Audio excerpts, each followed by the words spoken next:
Bambi gets lost. "Hi, Bambi," said Thumper. "I happen to say that this is a wonderful morning to play."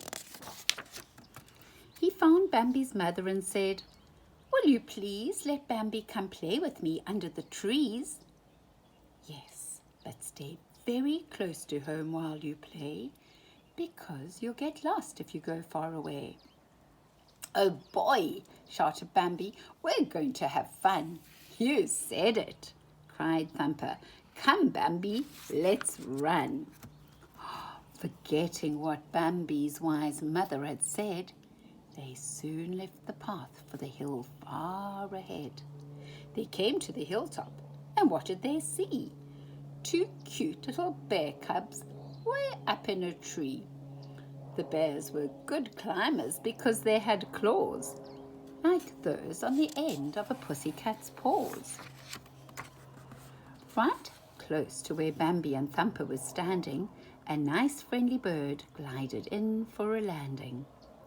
"If I had 2 wings," Thumper told him, "I'd fly, and then we could race through the clouds in the sky." The bird looked surprised. "Now that would be funny. Imagine 2 wings on the back of a bunny." "Say, Thumper," said Bambi, "we've come pretty far. I think we are lost. Do you know where we are?" "Why, sure," Thumper said. "Don't worry, you'll see. I'll get us home safely. Just leave it to me." When Bambi bent over to smell a pink rose, he saw something yellow in front of his nose. "You must be a bird," Bambi said. "Is that so?" The yellow thing fluttered its wings and said, "No." If you had said butterfly, that would be true. And flapping its wings, off the butterfly flew. When Bambi leapt over a wildflower bed, a black and white animal poked up its head. "Look, Thumper," cried Bambi, "a black and white rose with small shiny eyes and 2 ears and a nose." "A rose?" giggled Thumper. "Your eyesight is punk. This isn't a rose. It's Flower the skunk." "Hi, Flower," called Bambi. "I'm happy to meet you." "I'll race you," said Flower, "and I bet I can beat you." "You're silly," said Thumper. "You're just a big talker. We move very fast, but you're only a walker." A little while later they stopped in the shade, and Bambi said, "Thumper, I'm really afraid. I think we are lost in the forest, don't you?" "Our friends," answered Thumper, "will help us get through." They waved to the bumblebees buzzing on blossoms and shouted, "Hi, fellows," to foxes and possums. They greeted the bobolinks, field mice and loons, doodlebugs, porcupines, owls and raccoons. "Say, Possum," they cried, "can you show us the trail?" But Possum just snored as she hung by her tail. The bumblebees bumbled, the doodlebugs dooed, the loons only laughed, and the owls only wooed. "The owls are supposed to be wise," said the mice. "Speak nicely to one, and he'll give you advice." So Bambi spoke nicely to one grumpy owl, who answered quite wisely with rather a growl. "Run that way, my boy, till you come to a lake, and there you'll discover the trail you should take. But hurry, keep racing as long as there's light, or you will be caught in the woods overnight."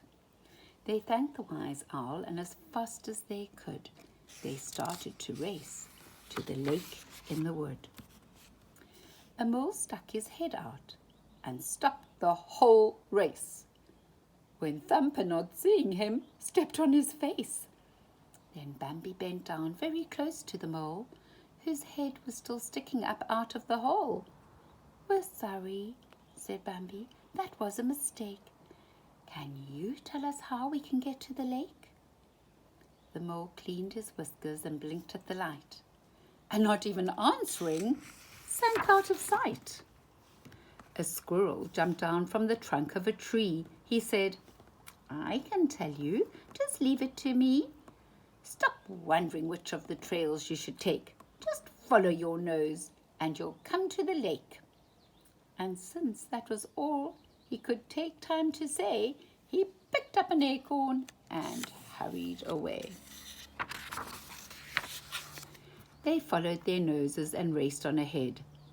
And there was the lake, as the squirrel had said. On top of a lily pad, almost unseen, sat something lumpy and shiny and green. Said Bambi, "What are you?" and leapt to a log. The lumpy thing answered, "Ready, I'm a frog." "We're lost," Bambi said.